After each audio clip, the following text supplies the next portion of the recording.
Tea news Khammam reporter సాంబశివరావుపై అక్రమ కేసులు నమోదు చేయడాన్ని ఖండిస్తూ నల్గొండ జిల్లాలో జర్నలిస్టులు ఆందోళన చేపట్టారు.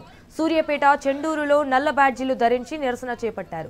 ప్రజా సమస్యలపై ప్రశ్నిస్తే కేసులు పెడతారా అని జర్నలిస్టులు హెచ్చరించారు. సాంబశివరావుపై నమోదు చేసిన అక్రమ కేసులను బేషరతుగా ఎత్తివేయాలని డిమాండ్ చేశారు. అందరికీ నమస్కారం. ఇటీవల కాలంలో ప్రభుత్వం ఏం చేస్తుందంటే జర్నలిస్టులను ఏదో దోషులుగా, ఏదో అక్రమార్కులుగా చిత్రీకరిస్తూ ప్రభుత్వ వైఫల్యాలను ఎండగట్టకుండా చూడాలని చూస్తుంది. ఇది ఎంత మాత్రం కూడా సమంజసం కాదు. ఎప్పుడైనా సరే జర్నలిస్టులు ప్రజా సమస్యలను వెలికి తీయడానికి ముందుంటారు. గతంలో కూడా జరిగింది అదే.